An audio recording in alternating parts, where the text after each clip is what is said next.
ఖమ్మం జిల్లాలో పర్యటించారు national tribal commission సభ్యులు. గిరిజనుల సంక్షేమం కోసం కేంద్ర రాష్ట్ర ప్రభుత్వాలు అమలు చేస్తున్న సంక్షేమ పథకాల అమలుపై లబ్ధిదారులను అడిగి తెలుసుకున్నారు సభ్యులు.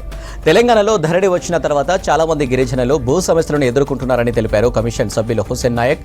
దేశవ్యాప్తంగా గిరిజనులకు సంబంధించిన 25,000 కేసులు పెండింగ్లో ఉన్నాయని తెలిపారు. వాటన్నింటినీ పరిష్కరించే విధంగా కమిషన్ చర్యలు చేపట్టిందన్నారు. త్వరలోనే హైదరాబాద్లో ఎస్టీ కమిషన్ కార్యాలయం ఏర్పాటు చేయనున్నట్లు తెలిపారు సభ్యులు. మండల స్థాయి గ్రామ స్థాయిలో చేసే అధికారుల పొరపాటు వల్ల మా దగ్గర ఎవరు వచ్చి కూర్చుంటున్నారని తెలుసా? ఒక ఐఏఎస్ ఐపీఎస్ అధికారి వచ్చి కూర్చుంటుంది. ప్రాబ్లం చూస్తే గింతే ఉంటుంది, దాన్ని అది గ్రామీణ స్థాయిలో అయిపోతుంది, కానీ అక్కడ వరకు వస్తుంది.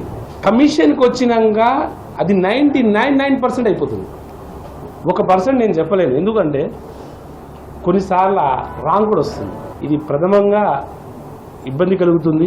ఇక స్టేట్ గవర్నమెంట్ గురించి చెప్పాల్సిన అవసరం లేదు. ఇప్పుడు వచ్చింది 7 నెలలు కావస్తుంది. మరి ఇక్కడ గవర్నమెంట్ నిద్రపోతుంది, కుల రాజకీయాలు చేయడానికి ఇష్టపడతారు. నేను ఈ మాట చెప్పకున్నా నిన్న ఒక పేపర్లో చూసా ప్రకటన, అతనికి కేసు అవుతుంది. ఈ కులం వల్ల లేస్తాం, ఆ కులం ఏ కులమే ఆ మాట చెప్పడం. ఎస్పెషల్లీ గిరిజన బిడ్డల దగ్గర ల్యాండ్ ఇష్యూస్ బాగా వస్తున్నాయి. ఈ 10 సంవత్సరాల్లో తెలంగాణలో మోర్ దెన్ ల్యాండ్ ఇష్యూస్, దాంట్లో ఈ ఆఫ్టర్ ధరణి